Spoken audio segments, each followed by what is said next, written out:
Hello, everybody, and welcome to another episode of Deepen with Christina. I'm Christina Weber. I'm coming to you from Los Angeles, and I am on Zoom with Jason Diggs. We were just setting up this podcast, and I was sharing with Jason that this will most likely be the fourth or fifth episode that's released, and sharing with him as we're setting up our conversation, because this is a conversation and not an interview, that it's raw. This is easy. At times you come in, we're on Zoom. There might be glitches, momentary glitches like in life as you're listening to this audio, but we will always do our best to give you the most high quality audio. And we are on Zoom, and this is a human experience. I am excited to geek out with Jason about authentic relating. Jason is the author of the book Conflict Equals Energy, the Transformative Practice of Authentic Relating. He has been studying human psychology, human relations, human behavior. He is fascinated by human connection. And if you have been listening to me for some time or friends with me, you know that that's my greatest, highest excitement and passion is unity. How do we deepen more into connection with one another, and how do we spread love? I'm so curious to know. Right now, we're recording this in September of 2021, and there is a lot of chaos happening in the world. And I continue to think of why are we not talking more about love? So I'm excited to have this conversation with you, Jason. Welcome to the podcast, and thank you for being a part of it. How are you doing today? Yeah, thank you so much, Christina. I am excited for this dialogue as well. And I remember like when you passed through Boulder and we had lunch that one time, and just being connected and watching what you're doing. I'm really excited to dive in. Yes, I did. I drove past Boulder when I was moving from Los Angeles to Maryland, relocating to Maryland for the time being during the pandemic, and stopped by Boulder. We got to have that meal together. And it's interesting. I don't know if you know this. That trip with Michael, who we were kind of on this first date, 18-day experience.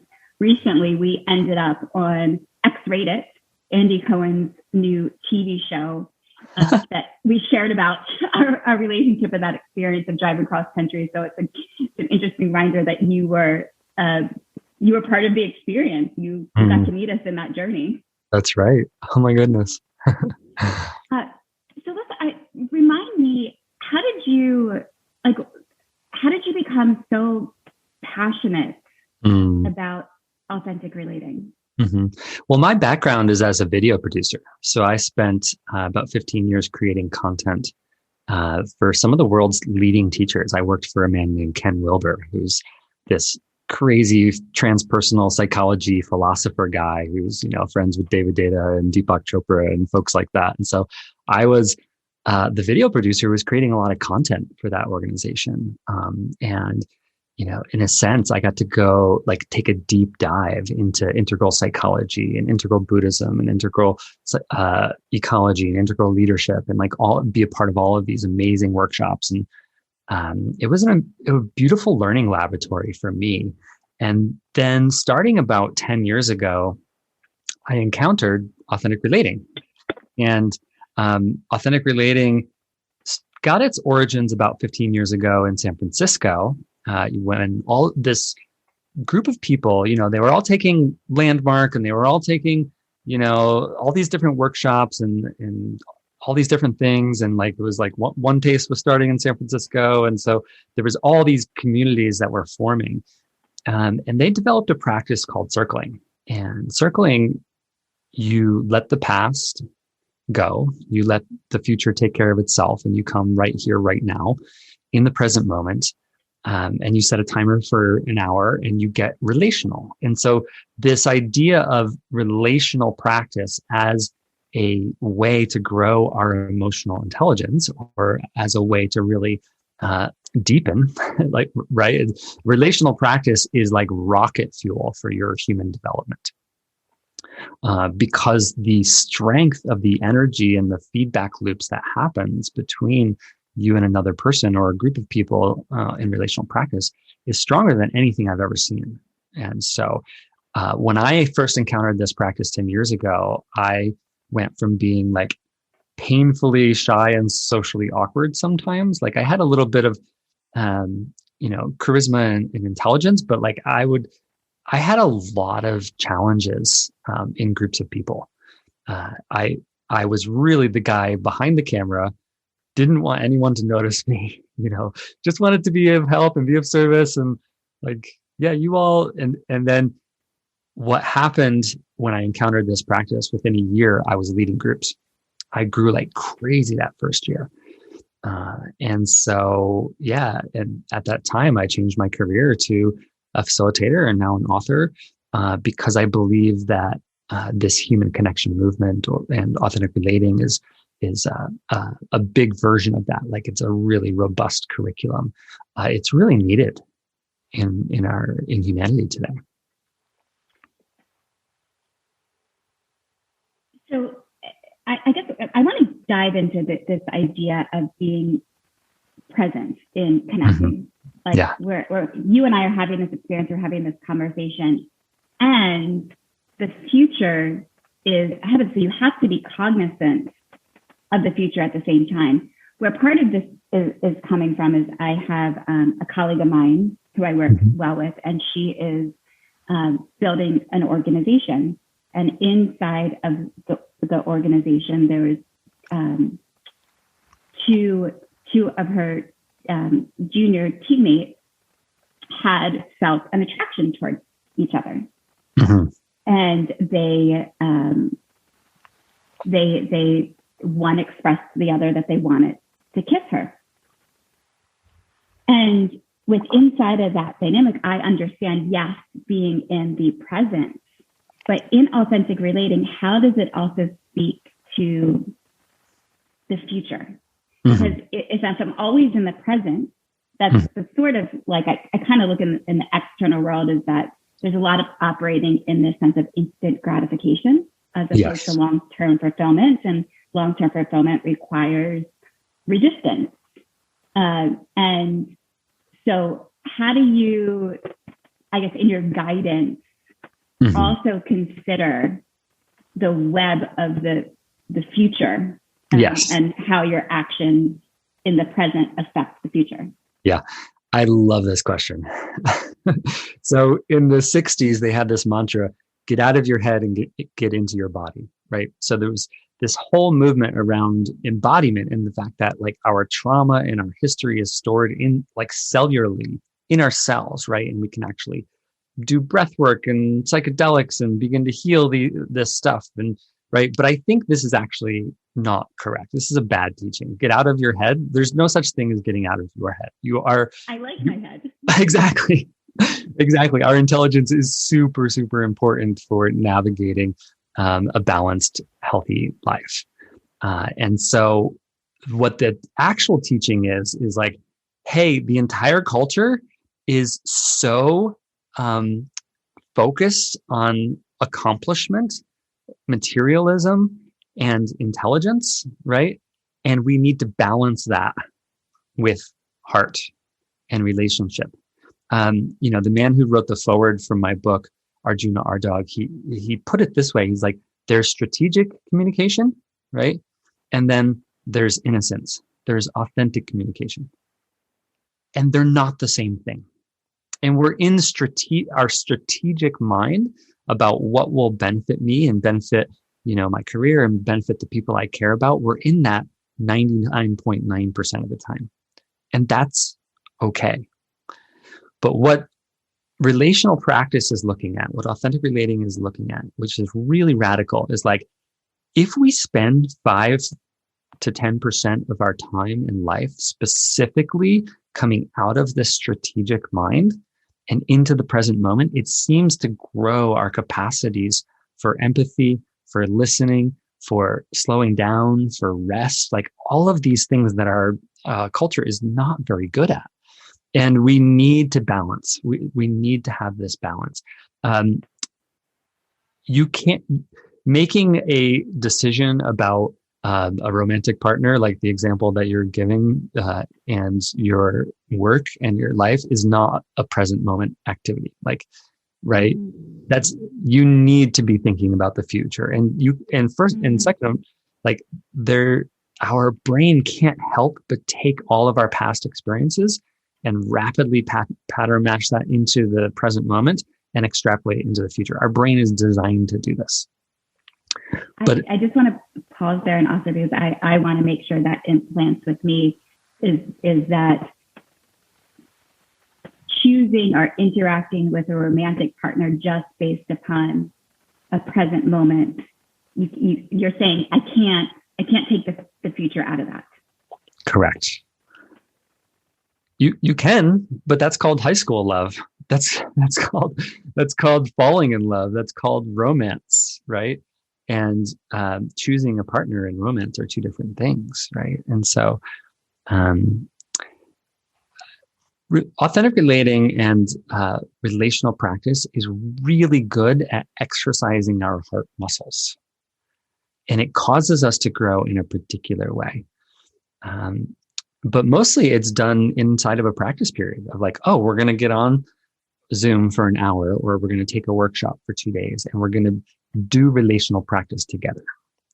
Or, I have exercises in the back of my book and sentence stems. Let's do some relational practice. So just to make it more tangible and concrete, me and my partner do this, right? There's all of the logistics of life of like, what are you doing later? And so invited us to this thing. And like, we need to prepare for this weekend trip. Like, none of that is the present moment. It's all planning. It's all future oriented, and it's important for life. But then when we've done all of that, when we sit down on the couch, we have these sentence stems, these practice cards that we use, and we take turns. And it's like a beautiful memory I have of us is, and I might even be talking about the past, but because I'm talking with her and we're making eye contact and we're feeling each other's energy, it is deliberately investing in the relational. The relational is a whole dimension of reality. And when we're not paying attention to the relational, we can treat people like objects.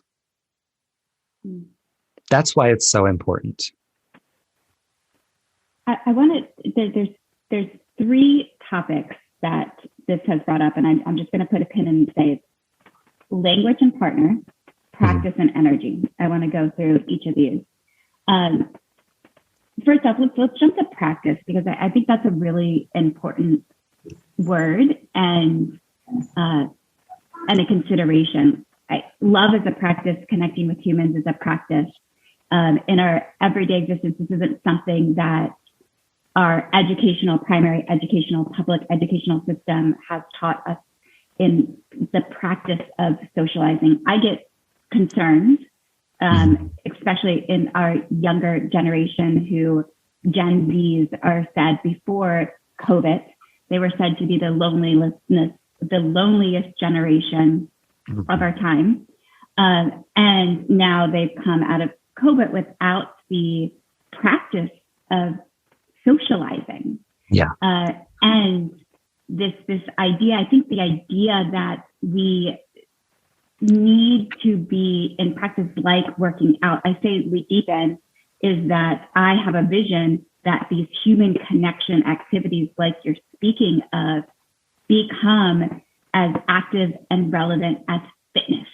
Yes. It's like you're building a muscle yes. to connect with others, and it's uncomfortable at times, and it's fun, and it requires energy to do so. So how do you, yes, you can come to, I think it's really important, everyone should take authentic relating. If you can find an authentic relating course, in your community, take it.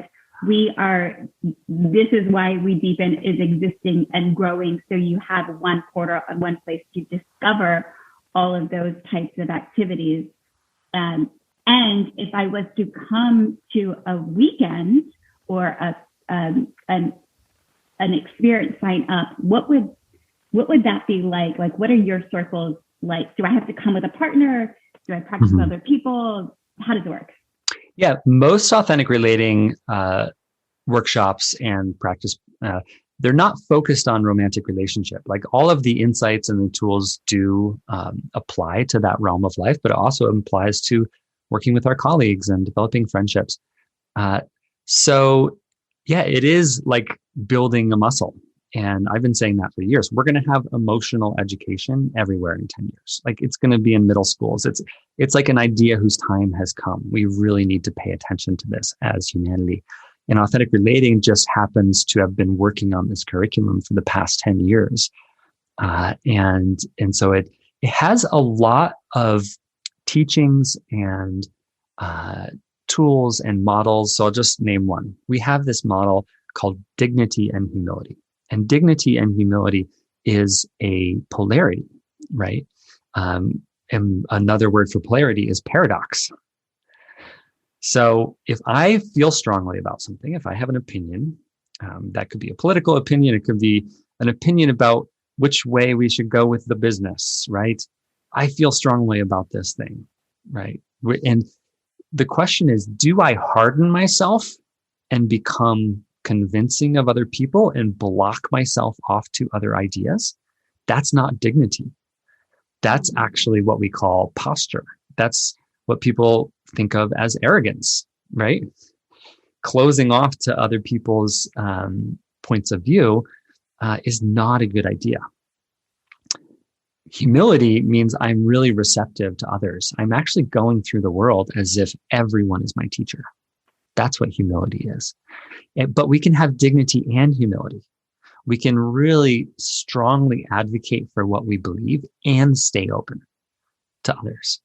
It just takes practice. And so we have specific exercises where we're practicing keeping both online, dignity and humility. So that's an example of a teaching or a model. And then we have lots of exercises. So authentic relating usually kind of takes that form where there'll be 5 or 10 minutes of teaching, and then like 45 minutes of exercise, and 30 minutes of sharing with all of us in the group. So it's an experiential learning environment.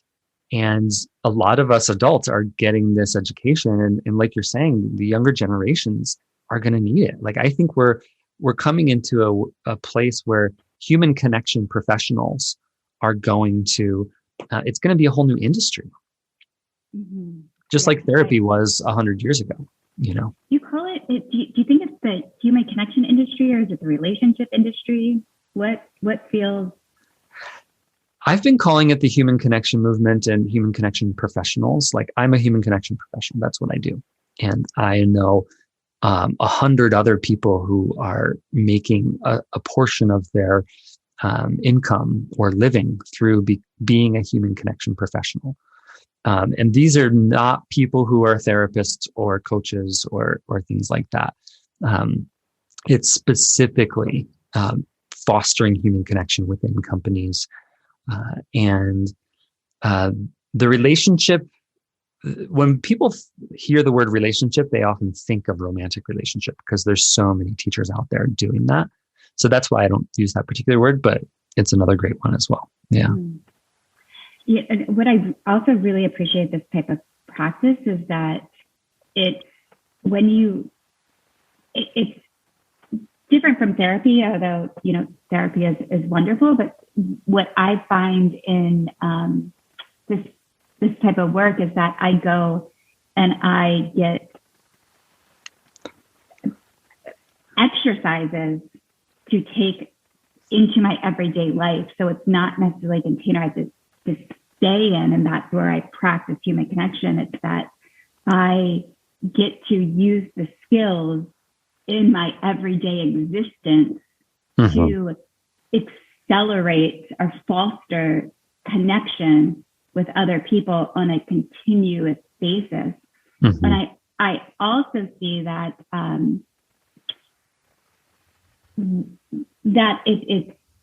there's something with the people like my family and my friends who are completely outside. I'm sort of a person who I travel between worlds, which has been which can be sort of uncomfortable for me at times, because I go from a super conscious community into my everyday back to Maryland existence, where it's like they've never heard the term authentic relating. I speak of ecstatic dance and they're like, what's that? A cacao ceremony? I've never heard of that. Mm-hmm. And that's sort of my one of my highest excitements, is to be able to spread that work. And it's also challenging of when you dance through the different environments, because they can be uncomfortable at times. But I love that I can take that and I can create rituals with the people closest to me and continue to practice. You know, deepen, or we deepen, we raised around the funding.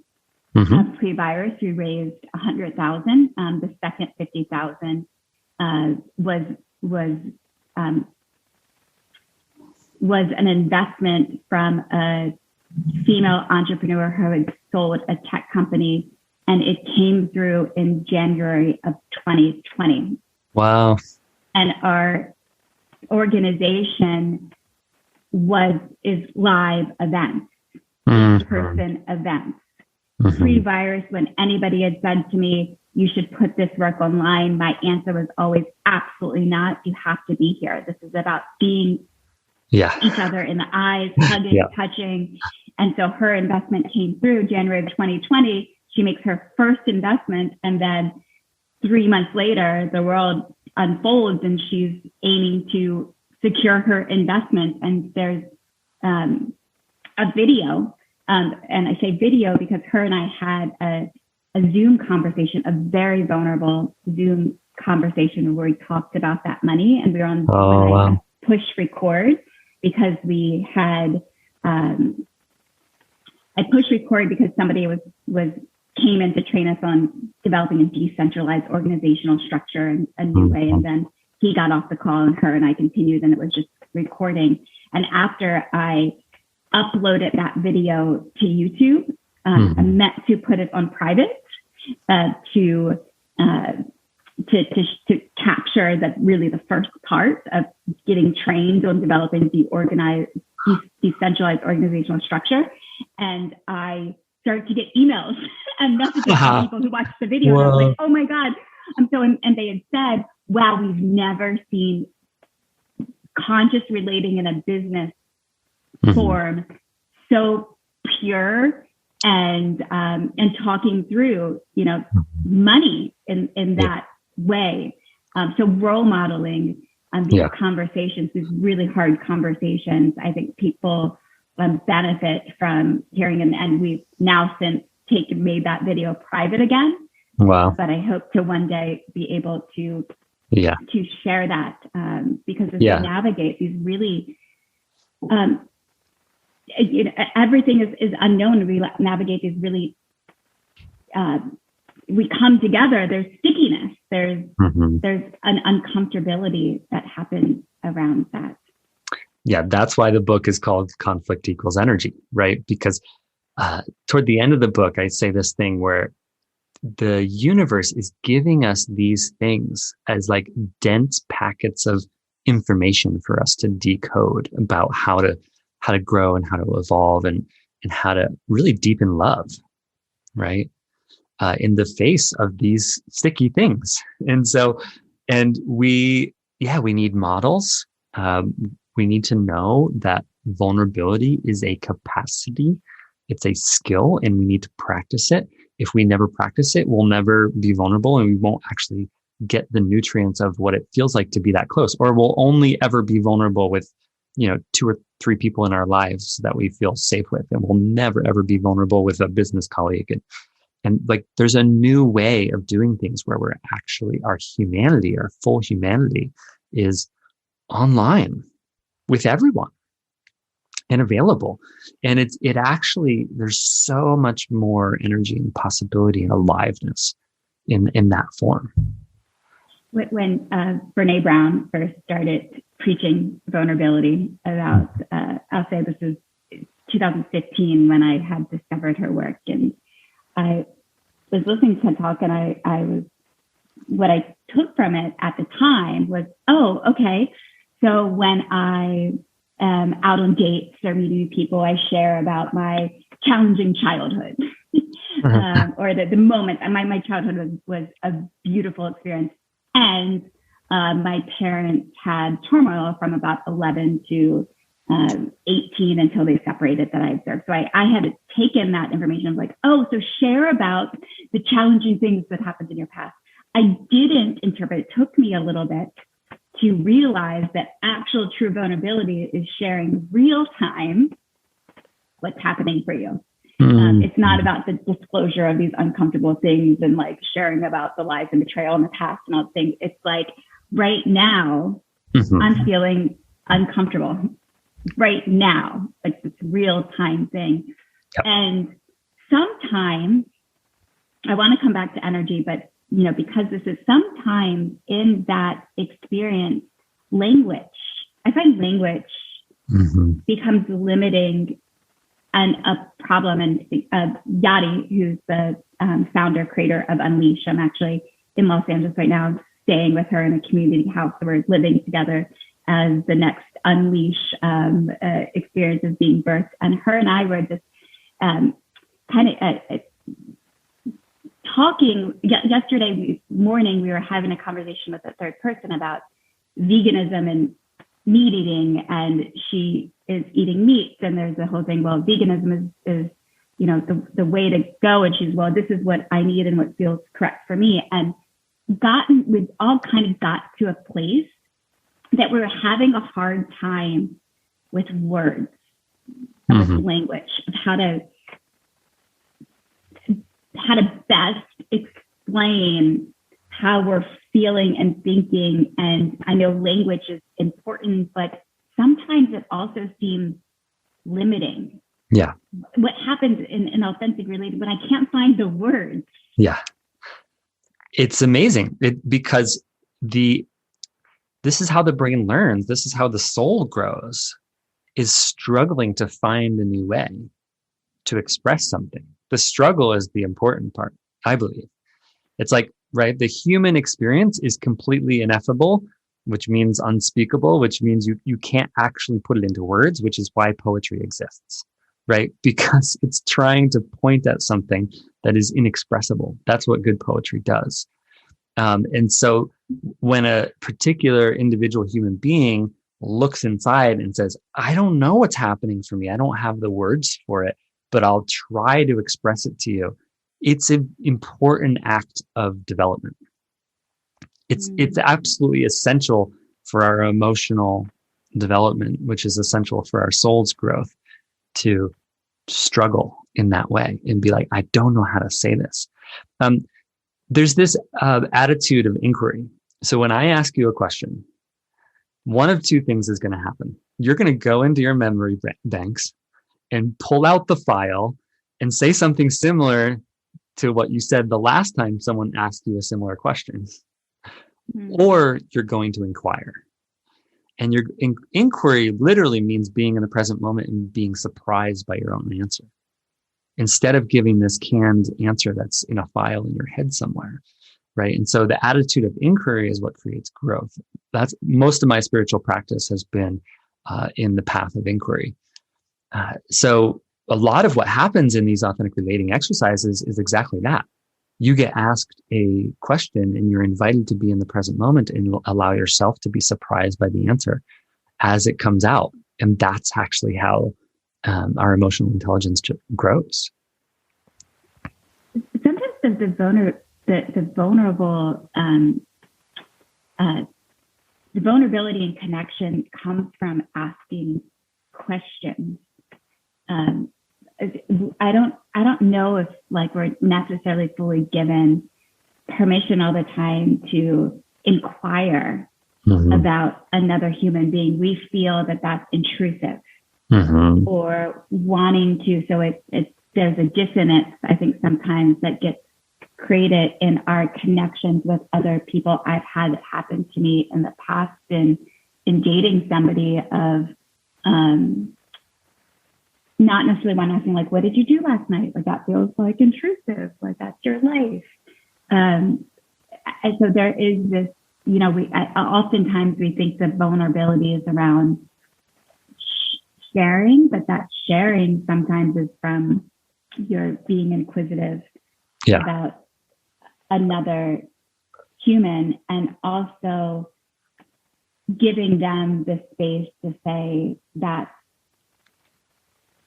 not something that I'm willing to share, or that's gone too far, even to have started. When I, in the first episode of this podcast with Frank Donner around this time, and I know you and I have connected a little briefly on Facebook in moments, but I tend to stir the pot sometimes. And I had asked a while back if people would be willing to share their salaries. Like, what are the appropriate questions that you're allowed, and I'm saying allowed with these quote marks, like what are we allowed to ask each other? Yeah, and children don't have these rules. A child will go up to like be in the supermarket and be like, "Mommy, why is that lady fat?" And it's like, "Oh, don't say that." And like that's actually the moment where these social programs begin to be installed, right? Is when we're shamed for our just natural curiosity about life. But all learning, all growth comes from curiosity. And it's a very, very pure energy. And so we have specific practices in authentic relating to set aside all of those filters and set aside all of those rules and really open up our natural curiosity. But it is something that we need to grow and develop. And what we've learned is a lot of these capacities can be trained individually, right? We have something called the curiosity game, and we have other exercises on it. So, and it's kind of like Karate Kid, where he's like, paint the fence up and down and sand the deck left and right. And like we learn these individual skills, and then we put them all together and they form a much more full experience of relationship, right? With my partner, we need to navigate boundaries, right? Everyone who, has been past the honeymoon period of a relationship knows that true intimacy involves boundaries. And it's not the most comfortable part of it, right? But boundaries, if you think of two countries like the United States and Canada, like that border is where they touch. That's intimacy, right? And so there's a lot of different types of intimacy, and partnership involves many different types. And, same thing with friendship. The deeper we go, the more that there's going to be this piece of friction of like a certain way that they rub us the wrong way, and a certain way that we rub them the wrong way. And if we never talk about it, 9 times out of 10, the friendship will fade away. And a year later, you won't be friends anymore. You will be acquaintances. But learning to talk about it, learning to reveal, learning to go through that crunchy experience, and on the other side is deeper intimacy. And so authentic relating is a lot of practices and tools and exercises that just allow us to, because it's not a guaranteed thing. If we go into talking about a conflict with someone, the relationship might end. That's why we avoid it, right? But it gives us the best chance when we actually train in these different relationship skills. It gives us the best chance. And vulnerability is just one relationship skill. There's many. And yeah, like you were saying before, vulnerability, it's not talking about grief or sadness or other challenging emotions. Vulnerability is anytime we take a risk, which could be asking a question. Yeah. You titled your book "Conflict Equals Energy." That word "energy" because connecting requires an energy exchange, and we only have so much energy. We have a limited supply of energy to use on a daily basis. Mm-hmm. And there's now in quote unquote human connection, and there's 7 billion people on Earth. And on my personal Facebook page, I have 4,000 friends. Granted, Facebook's algorithm, I don't get to see all of them, but and then not only just Facebook, then you have Instagram and WhatsApp and all of these different portals, emails, text messages. Like, I find myself, it can be overwhelming at times of how many people to connect with. How do you make when to go deep into an issue? So I'll caveat this because it's always some personal or related aspect. But I, if I rewind to 2015, I had was producing Underground and Attached at that time. It was a dating event, and I had an incident with the owners of a space in New York City where I was sexually assaulted in the basement of that venue. And this is pre-Me Too, pre-Time's Up. Nobody's really having the conversation that these incidences are happening and how to navigate and deal with them. So I energetically thought about it often, like, what do I do? And I chose I just left it. I never went back in and had a conversation with, and it eats at me at times. And I just moved on with my life.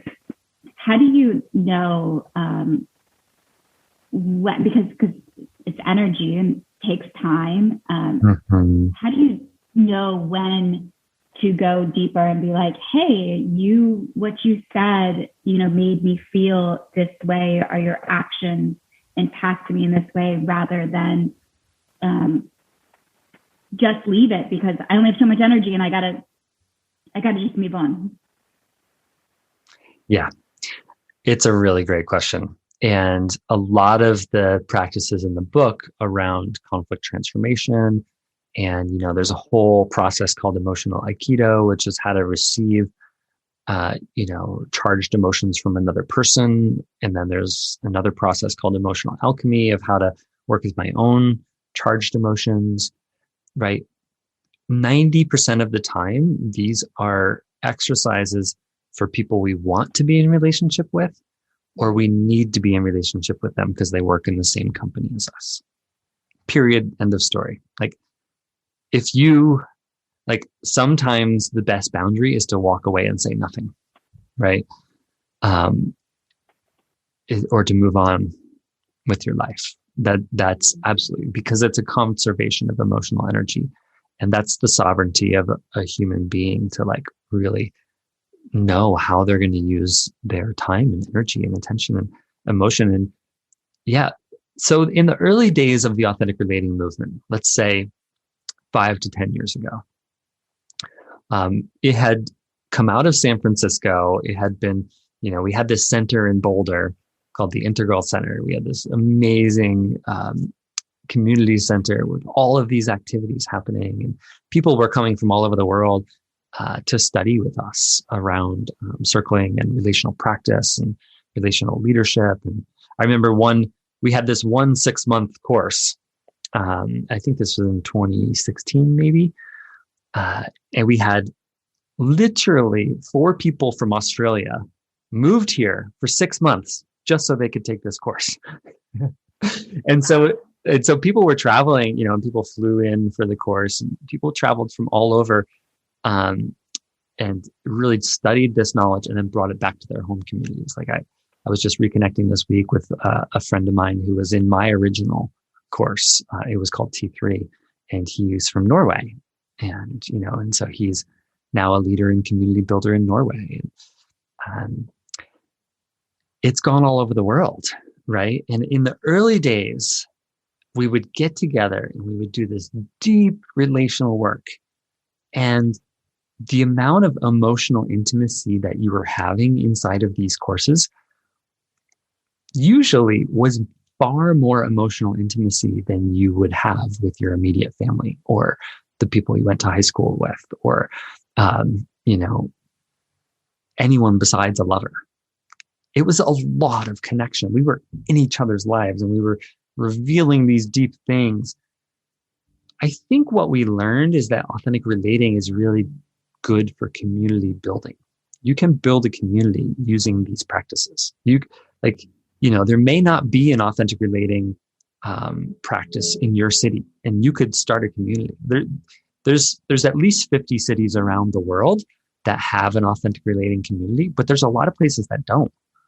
I don't know anyone in Memphis doing authentic relating. Atlanta does have it, so it's really good for community building, but that is fundamentally different than developing friendships.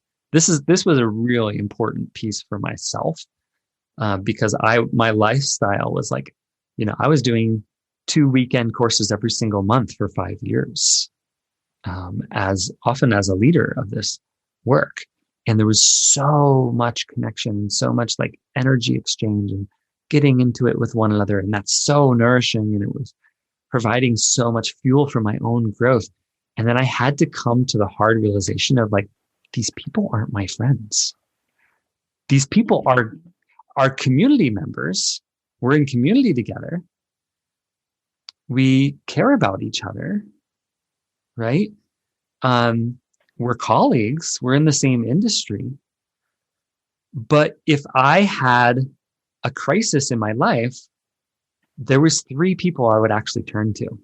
And these people weren't them. Right? If I had a crisis in my life, I would turn to my immediate family or these 3 people.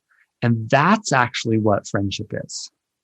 And I had to tease that apart in my mind because I'm piecing it apart in my mind as you're speaking it right now and realizing it too. Yeah, community is amazing. It's beautiful. There's all these amazing nutrients that we get. When we see someone at a cacao ceremony and then 2 months later we see them at a ecstatic dance and we, have a deep conversation afterwards. It's a beautiful part of life, but the relational skills necessary to build friendship. And I think this is a lost art, honestly. If you look at what was happening in the 1800s, people would have these lifelong friendships and they would write each other letters. Right. And they would like see each other, once a year, once every 2 years, because they lived in these other places. And like, we know a lot about Van Gogh based on the letters that he wrote his 2 friends. That's how we know who Van Gogh is. Right. And so I think what we've learned about authentic relating in the last 5 years is that this is the training grounds that we have to really exercise our emotional skills. And then we bring those emotional skills to our career and to our families and to our friendships and to our community. And those are 4 different dimensions of life, and to our lover and to our romantic partner.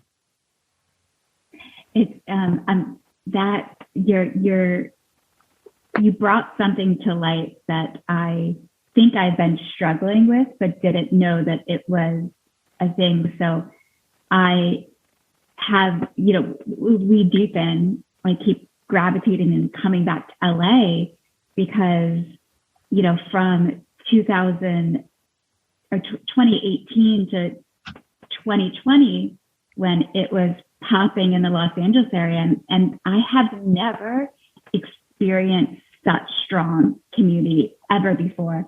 I mean, and that spread beyond there'd people be from Bali and Boulder and coming into the Los Angeles market. We call it, quote unquote, the conscious community. Sometimes that sounds so, but it is, and everybody knows each other. Mm-hmm. And I found once I left and I went back to Maryland during the virus, that this same, I've been looking at the people that I call on when something is challenging is very rare. It's maybe like one or two people within that community, but it's these other people that I've known for longer periods of time and have more of a deeper web, and they're not necessarily practicing the conscious community. They're not in the authentic relating and doing the experiences like Unleash or Mind Travel or meditating or anything of that.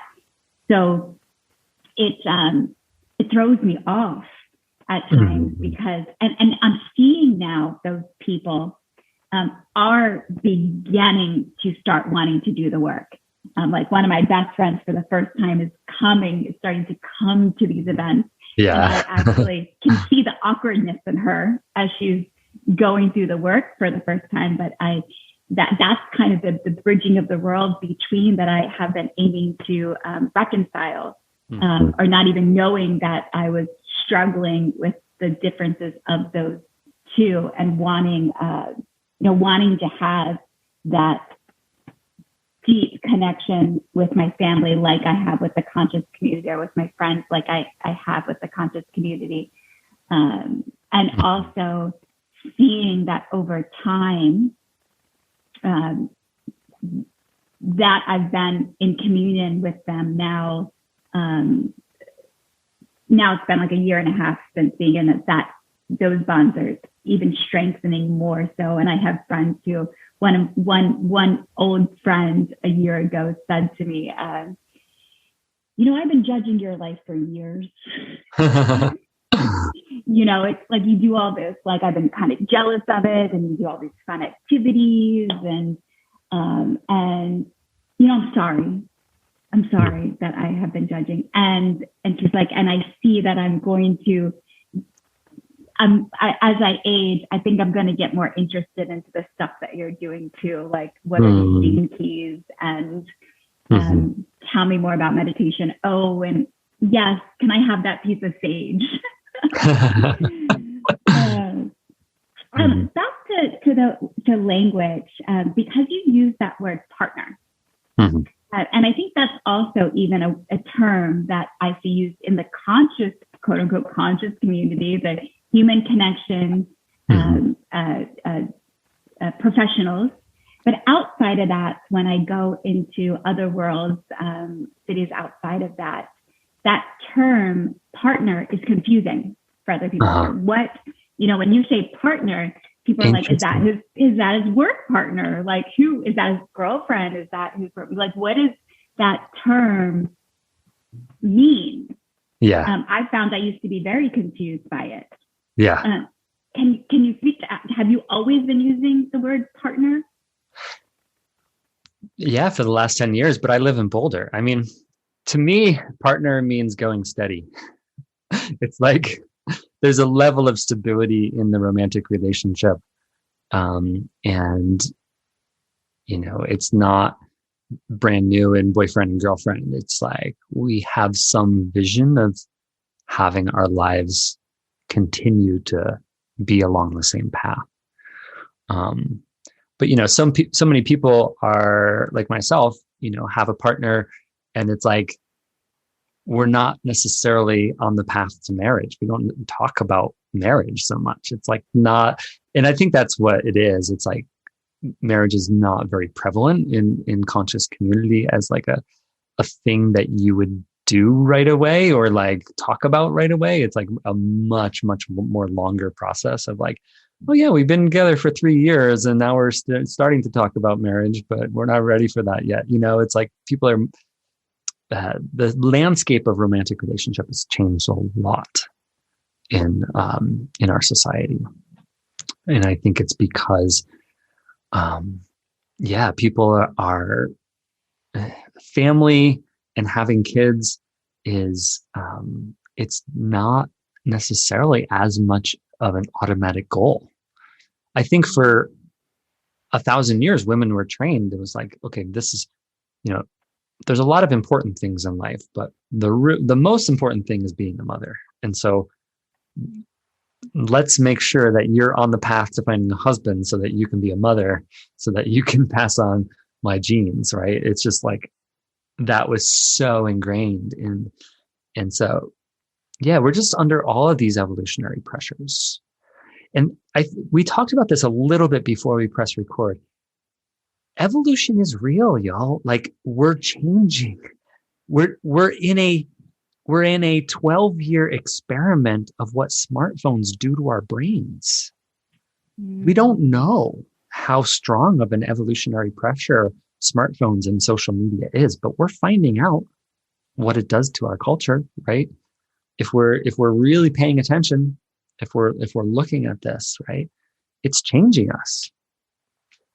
And I think that in between 1960 and 2000, we saw a radical shift in the nuclear family, and the rate at which people are having children in the Western Hemisphere, and so I don't know. I love thinking about these broad societal trends and human evolution, and we are hopefully becoming a more empathetic species, even if it's 1%, every 5 years.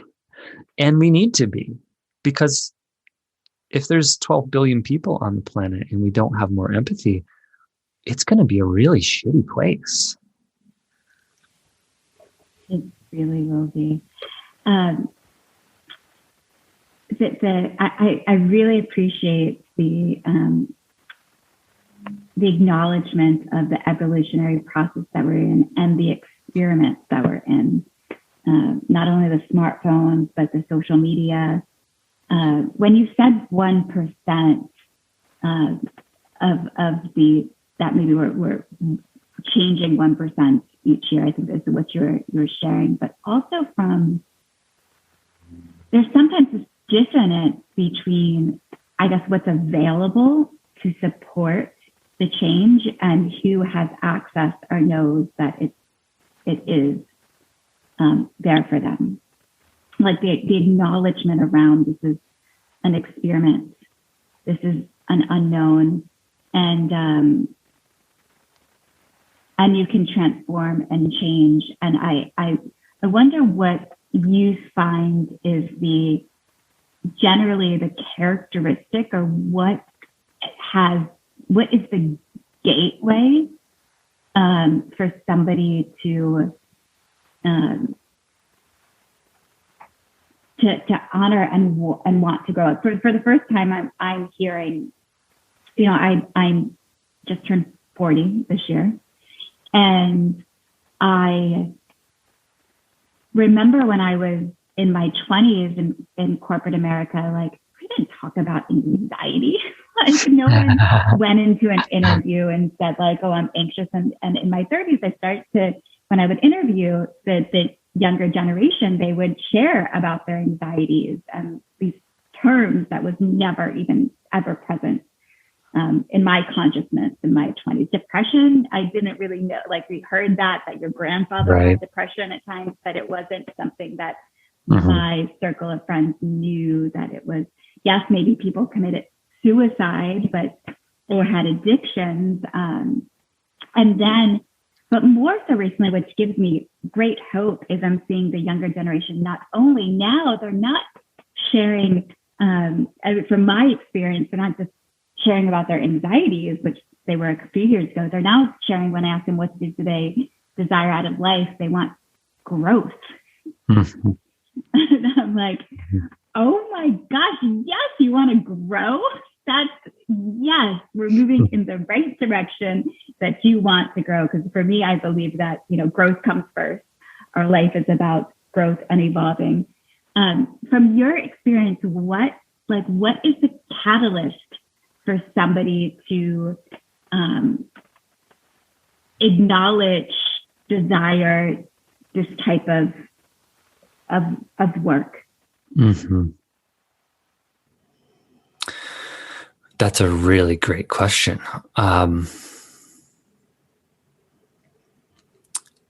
I find it's really a message from our soul. It's an imperative of the soul to grow.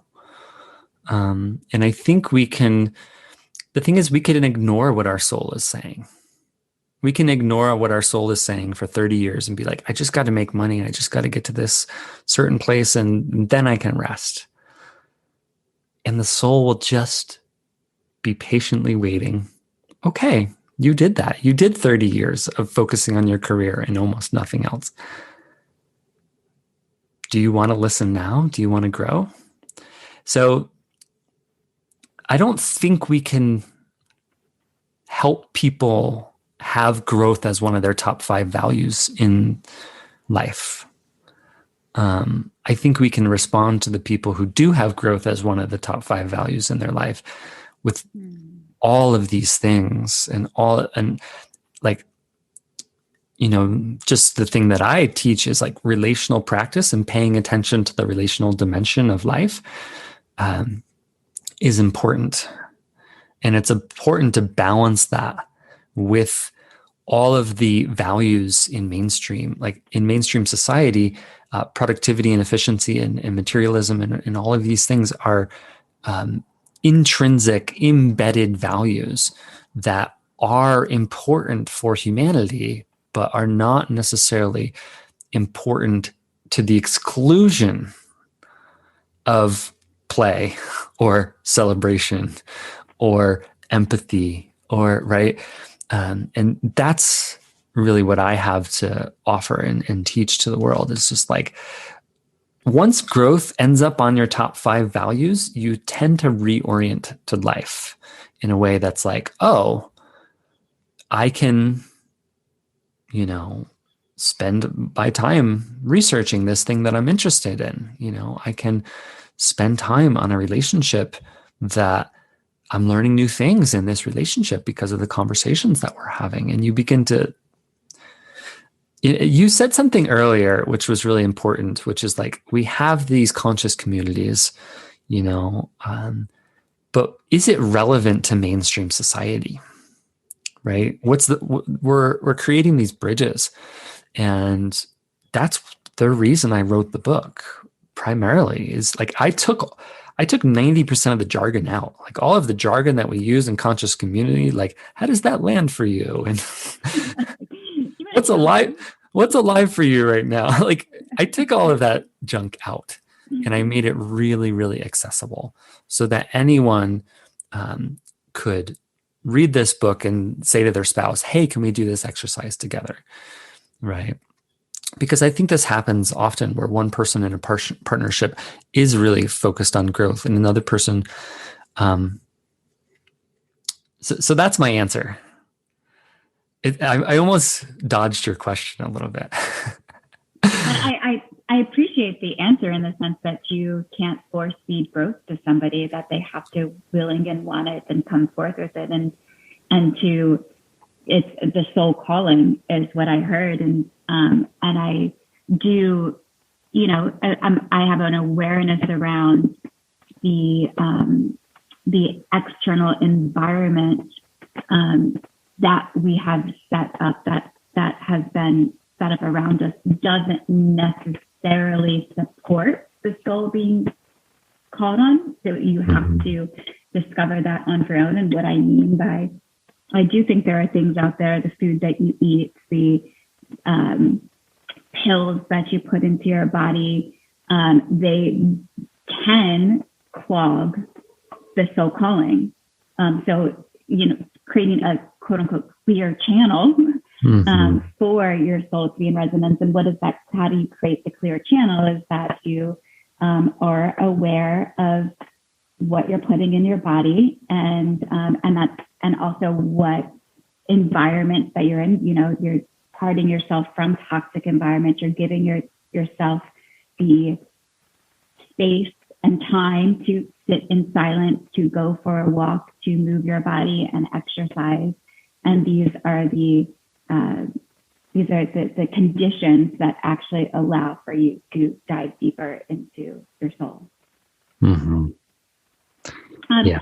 And also you said, you know, one thing with when we talked also earlier about the curiosity and how important curiosity is. And I've heard, I'm curious if this is something you've heard, you know, the frontal cortex, or what they call is the third eye. That's something that is as when you grow up, that's a part of the of your system, your nervous system, that can be conditioned. So if you grow up in an environment where children ask a lot of questions, and if your parents allow those questions to be asked and invite those questions and answer those questions, even though they sometimes might not know the answers, because kids can ask the craziest questions, but they invite that curiosity, and curiosity is something that is groomed, it's practiced with inside of us. Whereas some environments that I've seen where children grow up, it's like,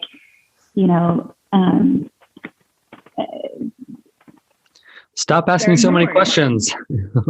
Yes, they're ignored. Stop asking so many questions, and then that is dogged. So being aware of looking into how you were raised, and if you have how you're raising your children to inspire them to be more curious. Mm-hmm. Yeah, well, this is the reason I said, maybe our empathy can grow 1% every 5 years as a species, as a society. It's because we're kind of like software programs. Like, we receive tens of thousands of messages from our society and from our parents into our subconscious. And our conscious mind, like who we think we are and our identity, like, I'm Jason, I'm this type of person, I'm not that type of person, I'm good at these things, I'm not. Everything that is conscious is about 4% of my brain, is about 4% of my consciousness, right? The subconscious or unconscious is filled with messages, rules, and programs from society. It's also filled with archetypes. That's why Jung talked about archetypes a lot, what he called the collective unconscious, right? All of these archetypal energies. And growth, if we can call it this, is kind of an unlearning. Growth is a commitment to unlearning. And what that means is, like, it's a commitment to notice, like, oh, this pattern that I've had for my whole life, that's actually something that I learned, and it's not me. It's not my essence. It's not who I am. And by unlearning it and putting a new option on the table, then I actually get to consciously choose who I am. Oh, I'm the person who is generous, even if other people are not being generous.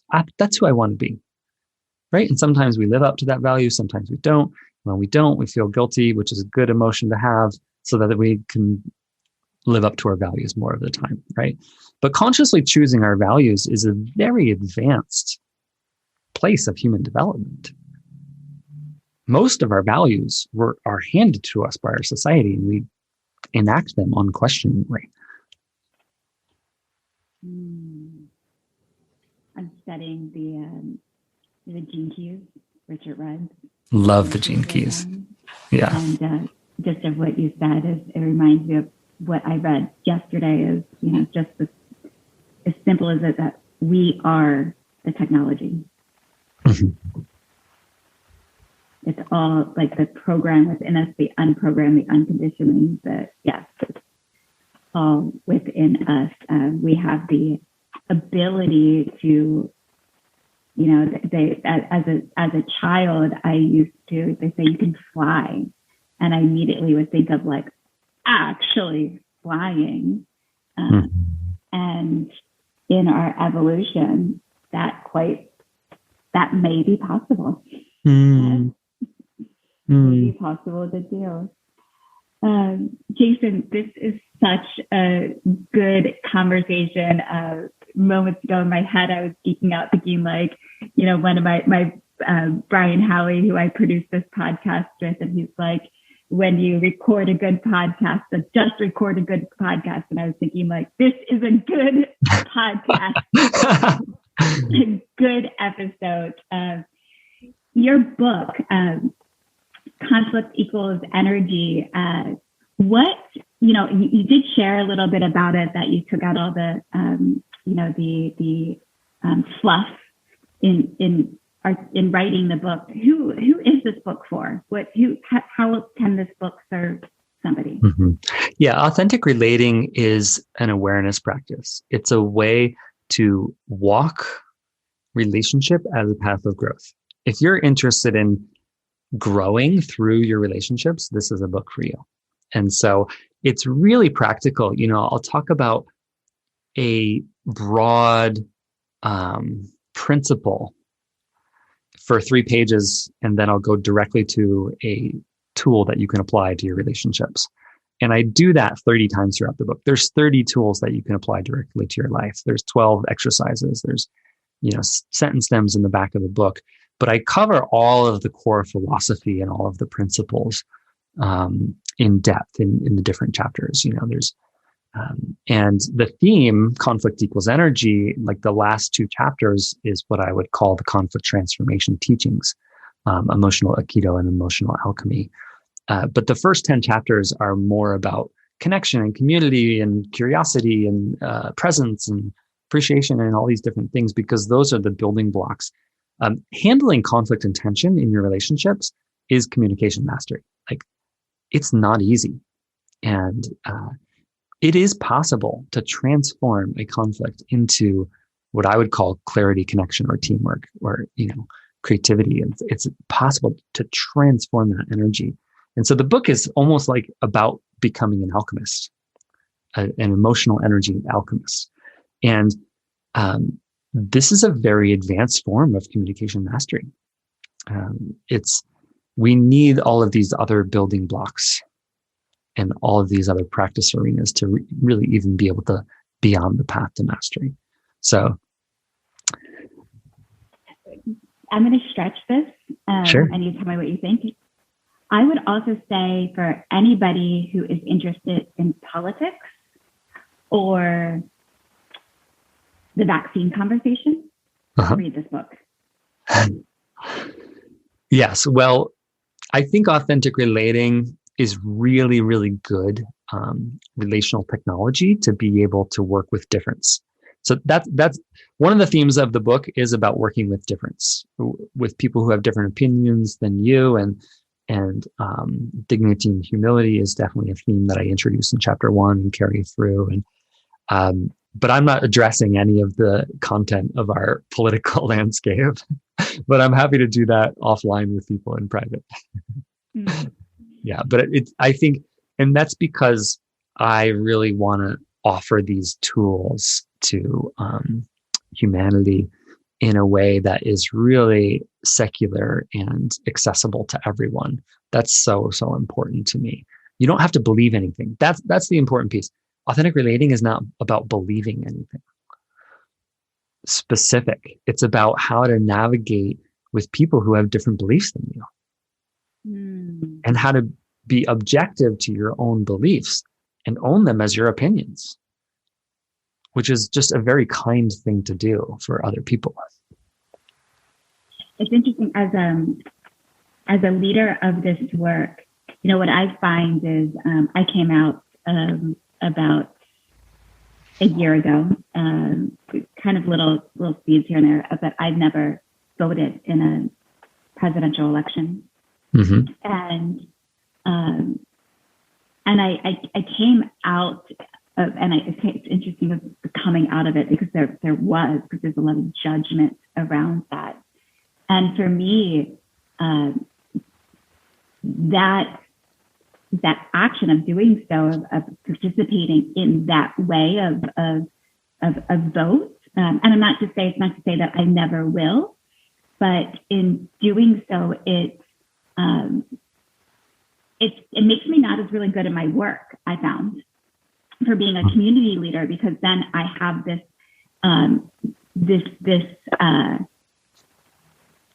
I have a belief that I want you to believe, like I'm trying to get you to do something. And instead of opening up space for authentic relating and building community and human connection, because human connection is about this idea of coming together and accepting of all different aspects of humans. And if I was to vote, that creates more of a dissonance, and I can't create a safe space for me, for everybody to be a part of. And that's just how I have reconciled that personally. And similar to, the vaccine conversation, is that for me, I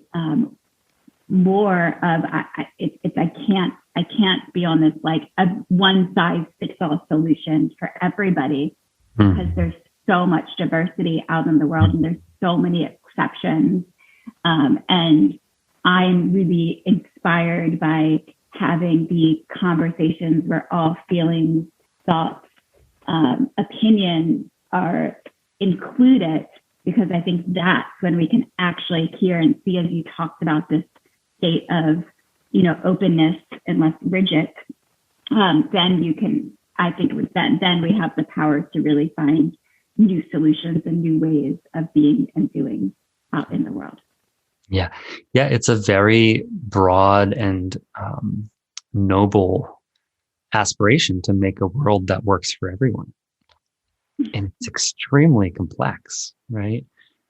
And if we, the first practice of authentic relating is welcome everything. If we can't welcome, a person with another opinion, like tolerance is that's like first base. That's right. We need to figure out tolerance before we can learn to really welcome and celebrate differences and really integrate in a way that works for everyone. And so, we'll keep doing it. And maybe it takes us another 1,000 years to really figure out how to live together without war and without poverty.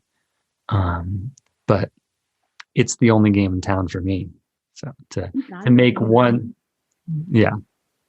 I say thank God for reincarnation, because another 1,000 years, I want to be here. That so I can see it all and experience it all. Jason, thank you so much for having this conversation and sharing your genius, and for the work that you do in the world, because it's really important.